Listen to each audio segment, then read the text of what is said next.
Bienvenue dans J'envoie valser, le podcast qui fait danser ton esprit. Je suis Nathalie Lucas, ancienne danseuse et chorégraphe, aujourd'hui formatrice et coach de vie.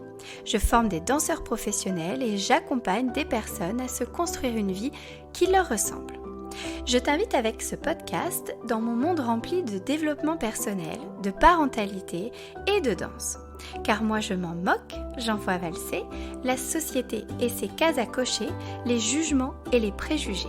Et je t'emmène découvrir un monde où l'humain est au cœur de la relation et où tu as le pouvoir de te construire une vie à ton image.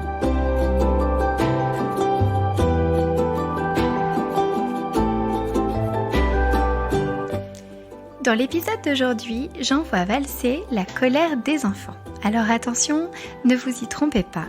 Il ne s'agit pas d'envoyer valser nos petits amours, même si parfois ils se transforment en de véritables petits gremlins. Aujourd'hui, je vais plutôt envoyer valser les préjugés autour des émotions des enfants et de ce que certains peuvent percevoir comme des caprices.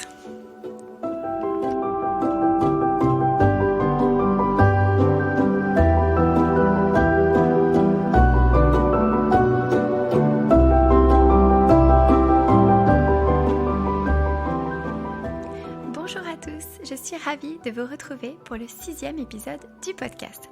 Aujourd'hui, je vais traiter une question de parentalité qui est la gestion des colères de nos enfants.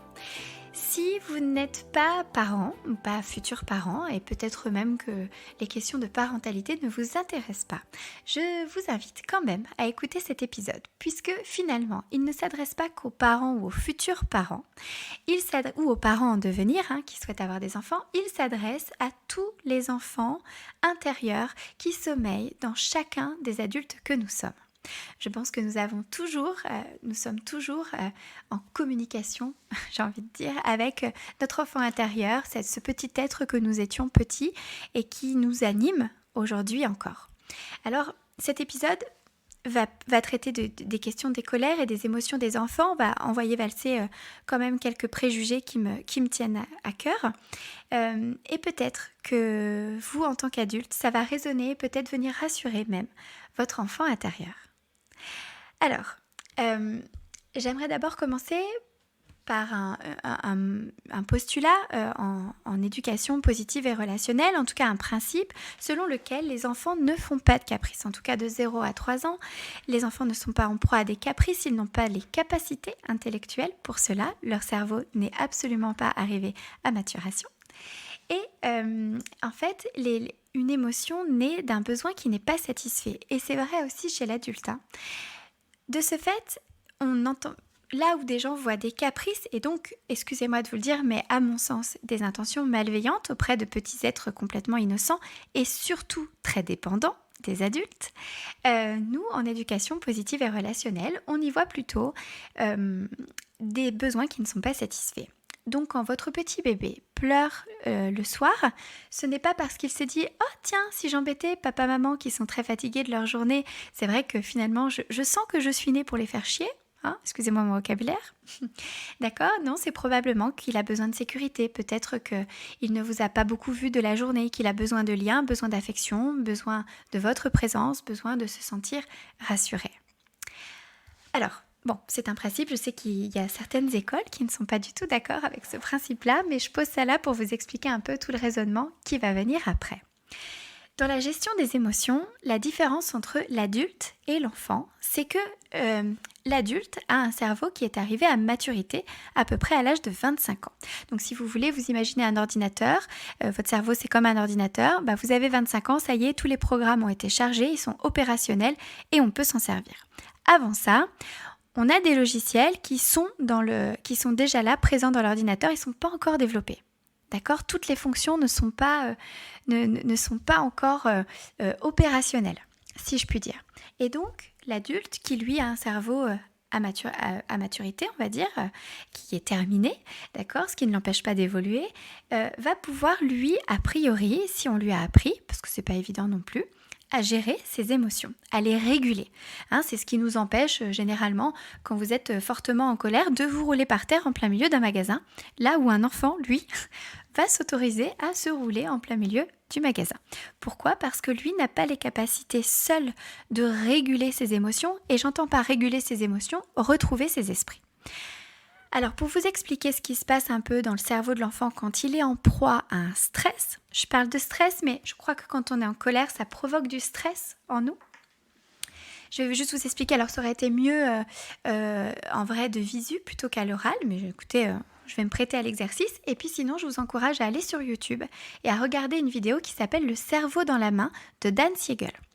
Je sais que j'ai fait une vidéo aussi sur mon Instagram il y a quelques temps, donc j'essaierai de vous mettre le lien aussi où j'explique ça, mais autant aller à la source, et vous trouverez plein de personnes qui expliquent cette métaphore de Dan Siegel.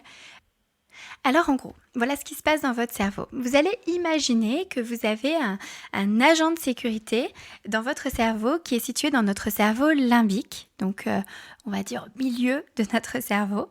Cet agent de sécurité, c'est l'amygdale, c'est une glande qui se trouve dans le cerveau limbique et qui est chargée, si vous voulez, de gérer un peu toutes les informations que reçoit notre cerveau. Si ces informations sont plutôt positives, tout se passe bien, l'information circule au niveau du cerveau et est redistribuée dans les différents hémisphères où elle doit être traitée.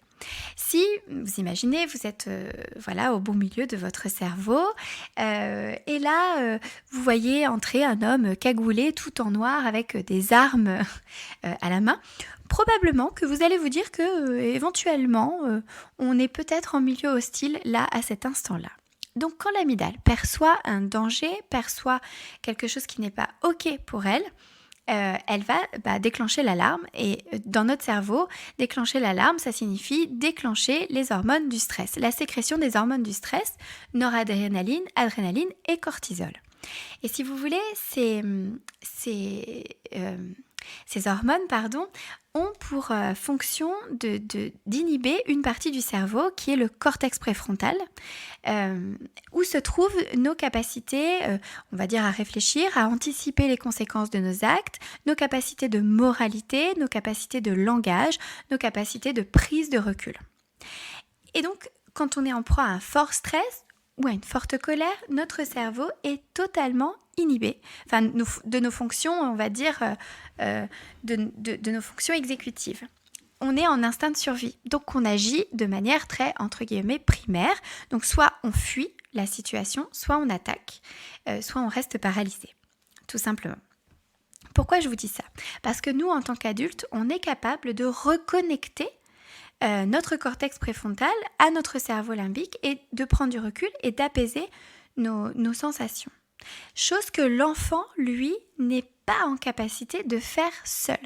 Pour ça, il va avoir besoin de l'adulte et plus précisément d'ocytocine, qui est l'hormone de l'amour. Je ne vous apprends rien, je pense. Et c'est là où ça va être le plus difficile, vous allez voir, pour nous, pour le rôle du parent ou le rôle de l'adulte qui est avec l'enfant, ça va être d'être en capacité, alors que l'émotion que l'enfant est en train de vivre est fort désagréable pour lui, mais fort désagréable aussi pour l'adulte, on ne va pas se mentir, ça va être d'être en capacité de lui donner finalement de l'ocytocine, c'est-à-dire de l'amour, de l'attention, de lui parler doucement et de ne pas éponger sa propre émotion. Alors ça, c'était juste pour que l'enfant soit finalement en capacité de retrouver ses esprits. Alors aujourd'hui, moi ce que j'aimerais parce qu'on va être pragmatique, parce que je pense que c'est un sujet dont je pourrais parler des heures, mais je pense aux parents qui nous écoutent. Je vais vous donner une espèce de petite recette pour pouvoir gérer les émotions de vos enfants ou des enfants dont vous vous occupez, ou vous, en tant qu'adulte, peut-être même, vous pourrez appliquer cette petite recette pour vous-même. L'idée, c'est de devenir en fait le coach des émotions de votre enfant, de l'enfant ou de vos propres émotions. La première étape, c'est d'accueillir l'émotion. Rien de plus agaçant, je ne sais pas si ça vous le fait, mais quand vous êtes en colère et que quelqu'un vous dit « Oh ça va, tu vas pas te mettre en colère pour ça ». Ou vous pleurez et quelqu'un vous dit « Non mais ça va, c'est bon, tu vas pas chialer pour ça ». Je sais pas vous, mais il y a un truc, quand on vous dit ça, alors pour moi c'est de l'huile sur le feu, hein, clairement, où on est en train de nier ce que vous êtes en train de ressentir et que finalement ça ne vous appartient pas. Souvenez-vous de ce qu'on a dit sur les émotions, c'est le langage de l'inconscient. C'est l'inconscient qui vous dit qu'il y a quelque chose qui n'est pas OK pour vous. Et dans le cas de la colère, vous êtes en proie à une forte injustice. Vous avez un profond sentiment d'injustice à l'intérieur de vous. Donc imaginez ce petit enfant qui s'énerve parce qu'il a un fort sentiment d'injustice. Je sais pas, vous lui avez dit non pour avoir un bonbon, par exemple. Il trouve ça hyper injuste. D'ailleurs, je suis totalement d'accord avec lui. Ok, et il est révolté. Et donc, son cerveau se déconnecte et là, il est envahi par le feu de la colère. L'idée, ça va être de se connecter à lui et d'accueillir sa colère. Et donc, d'être assez imperméable à sa colère. Hein. C'est là où est toute la difficulté de la chose.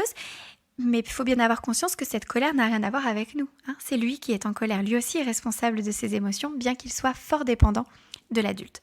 Alors, je vais accueillir cette colère et je vais lui parler et mettre des mots sur les mots MAUX. Donc, comme pour l'adulte d'ailleurs, je vais nommer ça. Je vais dire, ok, alors là, je crois que tu es en colère. Et vous savez, c'est quand vous êtes en colère et que quelqu'un vous parle très calmement, généralement, ça vous énerve un peu plus. Donc, je vous incite à vous connecter à l'enfant. Non pas à crier plus fort que lui, je ne vous dis pas de surenchérir, mais peut-être d'avoir un rythme dans la voix. Ah oui, alors là, tu es en colère. Et voyez même un langage corporel qui va petit à petit se connecter à lui et se synchroniser à ce qu'il est en train de vivre pour que l'enfant puisse se sentir compris. Ah oui, voilà, c'est ça que je ressens, je suis en colère. Parce que votre enfant, même pour un non, a le droit de se mettre en colère, de la même manière que vous avez le droit de vous mettre en colère. Lui aussi, il a le droit d'être en colère. Peut-être que la raison pour laquelle il se met en colère vous paraît futile parce que vous êtes adulte et que vous avez l'expérience, mais pour lui, c'est un vrai tsunami émotionnel qu'il est en train de vivre. Donc on va accueillir sa colère. Et il ne s'agit pas, je pense aux enfants qui tapent, moi ça m'arrive, ma petite fille de 2 ans, quand elle est en colère, elle a une tendance à tout jeter, à se rouler par terre et éventuellement à me taper aussi. Voilà, je ne vous dis pas qu'il faut laisser les enfants taper, absolument pas, c'est pas du tout ce que revendique l'éducation positive, contrairement à ce que certains peuvent penser. Mais en tout cas, quand l'enfant est en proie à une tempête émotionnelle, ce n'est pas le moment. Tout est question de moment, puisqu'il n'est pas connecté à son cortex préfrontal avec ses fonctions de mémorisation, d'anticipation et de moralité. À quoi ça sert de lui parler à ce moment-là ? Ça ne sera pas imprimé dans le cerveau. Là, il s'agit de faire redescendre les hormones du stress et d'essayer petit à petit que le cerveau se reconnecte. Donc pour ça, on se synchronise et on accueille la colère. On peut éventuellement essayer de le toucher, éventuellement de le prendre dans ses bras, de le porter en fonction de l'âge, de le porter et si on parle vraiment de colère, d'être quand même dans un portage actif où on marche, on le berce un petit peu, attention on ne le secoue pas, ne déformez pas mes propos, mais on est dans cette énergie de la colère et puis une fois qu'on est synchronisé, on va commencer petit à petit à faire redescendre le rythme, à respirer. Vous voyez, et à l'accompagner dans la descente. Et puis, on va laisser un temps de pause. On n'éduque pas quand l'enfant est en proie à une crise émotionnelle. Je sais que je me répète, mais je vous le dis parce que c'est hyper important. Le temps de pause est très important, que chacun récupère ses esprits, même vous, parce que des fois, c'est quand l'enfant est en colère comme ça... nous aussi, par un système d'éponge un peu, ça peut aussi nous mettre en colère parce que nous aussi, on a eu notre journée, nous aussi, on a nos propres émotions et c'est totalement ok. D'accord ? Donc, je sais bien que pour arriver à se détacher de ça, il faut un certain recul sur soi, mais c'est possible. Voilà, c'est possible et puis il y a des jours où c'est pas possible et c'est ok aussi. Et l'idée, c'est donc de laisser un temps de pause. Et ensuite, et c'est là où c'est très important dans l'éducation positive, c'est après, une fois que tout le monde a récupéré ses esprits, que tout le monde est calme, qu'il y a eu un temps de pause, où tout le monde a pu souffler, peut-être même faire autre chose, de revenir sur ce qui s'est passé et d'en parler. C'est là où c'est très important parce que si vous laissez couler, si on n'explique pas pourquoi c'est pas bien de taper, Pourquoi c'est pas bien de se rouler par terre? Pourquoi c'est pas bien de ça? Là, oui, on est dans le côté un peu néfaste de l'éducation positive, dans ce qu'on appelle le laxisme. Et on n'éduque pas, en fait, on joue pas notre rôle de parent. L'idée, là, au contraire, c'est qu'une fois que tout le monde a récupéré ses esprits, c'est de parler de ce qui s'est passé. En fonction de l'âge de votre enfant, vous pouvez aussi le questionner à l'aide de questions ouverte, s'il est un peu plus jeune de questions fermées, et puis s'il est vraiment tout petit, de lui parler et de lui redécrire ce que vous avez vu en essayant d'être le plus objectif possible et de surtout ne pas être jugeant. L'idée, voilà, ça va être de dire, voilà ce qui s'est passé. T'étais en colère, qu'est-ce que t'as ressenti dans ton corps? T'avais mal, t'avais une boule, t'avais envie de tout taper, ah oui. Et pourquoi pas lui partager vos propres émotions à vous? Ah tu sais, l'autre fois, moi aussi j'étais en colère, j'étais à mon travail et puis il s'est passé ça, et puis il y a quelqu'un qui m'a dit ça, et puis j'ai ressenti ça exactement comme toi. Alors, qu'est-ce qu'on fait pour faire redescendre la colère? Et là, notre rôle de parent, ça va être de le coacher et de l'aider à trouver des stratégies, d'une, pour faire redescendre la colère, les effets, on va dire, physiques de la colère, donc par la respiration. On peut taper dans les mains, taper du pied. Bon, on peut éventuellement jeter un objet par terre, mais attention parce que si un jour il trouve une assiette et qu'il a envie de la jeter par terre, voilà. Puis en société, jeter des objets par terre, je suis pas sûre que ça lui rende service. Par contre, de taper du pied ou de souffler, ça peut l'aider pendant un temps, vous voyez, à faire sortir la colère de son corps. Et puis ensuite, on explique pourquoi c'est pas bien. En quoi c'est pas bien de taper? Parce que c'est bien de dire aux enfants, faut pas taper, mais faut expliquer pourquoi. Moi, maman, quand tu m'as tapé tout à l'heure, ça m'a fait mal. Ça m'a fait mal physiquement et puis ça m'a beaucoup attristée parce que moi, j'aime pas quand tu me tapes parce que moi, je t'aime très fort. Vous voyez, l'idée, c'est ça en fait. C'est d'expliquer aussi pourquoi on tape pas. Parce que moi, si vous m'expliquez pas pourquoi je dois pas faire quelque chose, personnellement, je vais le refaire. Ouais, il faut vraiment argumenter, je vous dis les gars. Ok? Donc, l'idée, ça va être d'accompagner votre enfant à trouver des stratégies pour faire sortir la colère de son corps et ensuite être en capacité d'exprimer ce qui s'est passé et peut-être même de réparer l'injustice qu'il a ressentie. Parce que parfois, ces colères sont justifiées. Vous voyez, ça va être, oui, tu sais, maman, elle t'a dit non pour le bonbon à 20h parce que tu vas te coucher.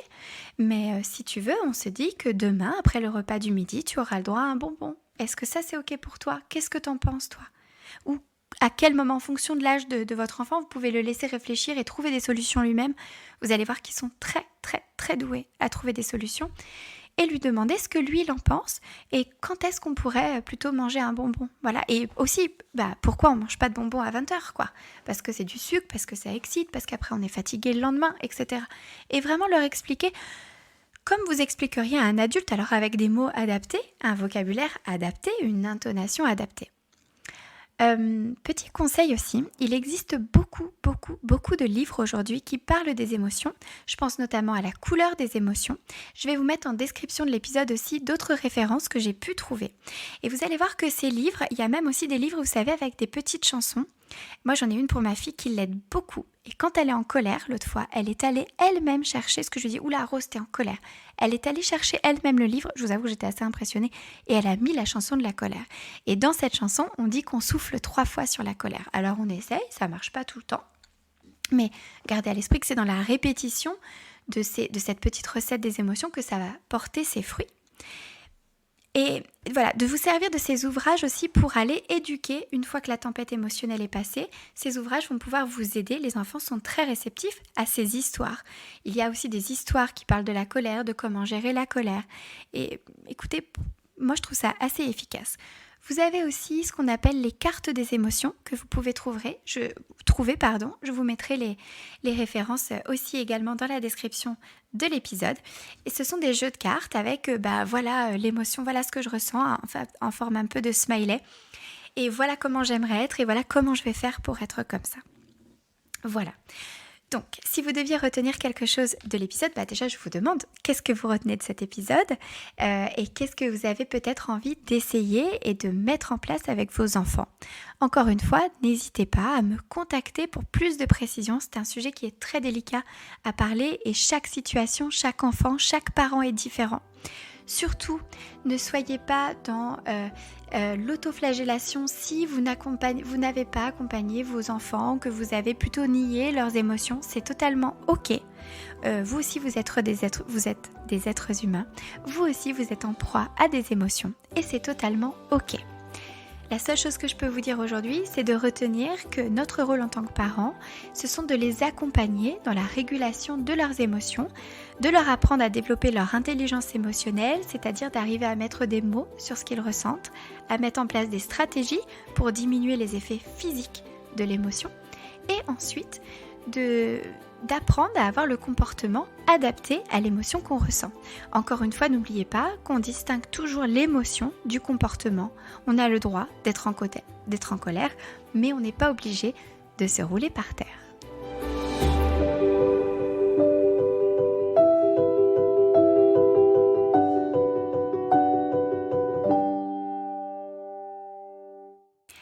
Si tu as aimé cet épisode et si tu aimes ce podcast, tu peux encourager mon travail et m'aider à développer et à faire connaître le podcast en laissant un avis positif et en le notant avec 5 étoiles. N'hésite pas également à le partager sur tes réseaux.